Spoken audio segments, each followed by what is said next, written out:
semua, perkenalkan nama saya Estelina Irene Benyamin, mahasiswi Politeknik Kesehatan Kemenkes Manado, jurusan keperawatan, program studi nurse reguler. Saat ini saya akan mempresentasikan materi tentang jamur.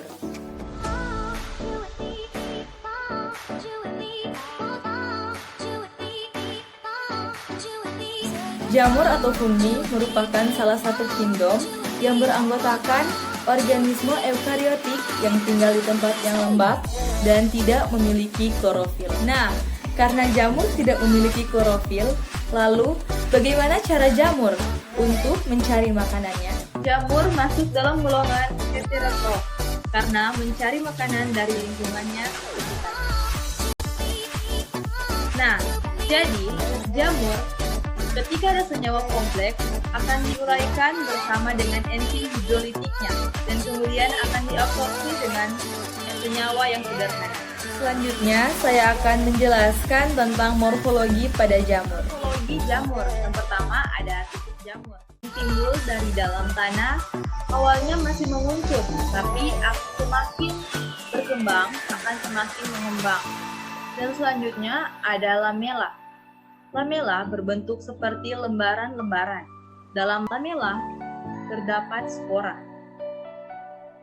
Selanjutnya ada anulus atau cincin. Jadi, awalnya anulus merupakan selaput yang menutupi lamela ketika tutup jamur masih kuncup. Tapi saat tutup jamur berkembang, selaput ini lepas dan tertinggal di batang dan berbentuk seperti lingkaran.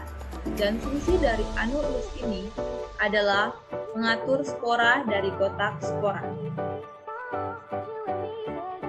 Selanjutnya, tubuh jamur tersusun atas benang-benang halus atau yang disebut dengan hifa.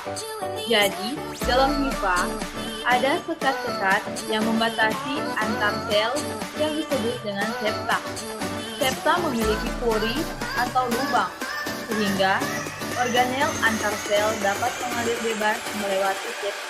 Namun, tidak semua jamur memiliki septa. Jamur yang tidak memiliki septa disebut asepta. Selanjutnya ada inti sel. Inti sel berfungsi dalam mengontrol aktivitas sel.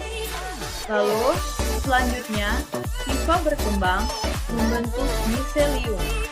Miselium berfungsi dalam penyerapan nutrisi jamur agar jamur dapat menyerap nutrisi yang lebih banyak dan lebih luas jangkauannya.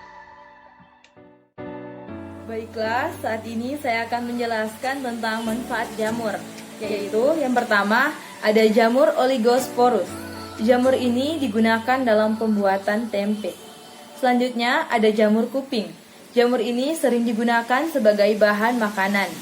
Dan selanjutnya ada Penicillium roqueforti, digunakan untuk pembuatan keju. Jamur tidak saja menguntungkan bagi manusia, tetapi juga membawa dampak yang tidak baik atau bisa disebut dengan merugikan manusia, yaitu jamur dapat menyebabkan penyakit pada manusia, yaitu misalnya actinomycosis, penyakit kronis daerah cervico wajah, dada atau perut yang disebabkan oleh jamur Actinomycosis israeli dan Actinomycosis bovis. Selanjutnya ada Candidiciasis, terjadi ketika perubahan imunitas pada seseorang. Jamur yang menyebabkannya yaitu Candida albicans. Selanjutnya ada Tinea capitis, infeksi jamur yang menyerang kulit kepala dan rambut yang disebabkan oleh Microsporum audoiniin dan Microsporum canis serta Trichopiton sulfurans. Demikianlah penjelasan dari saya.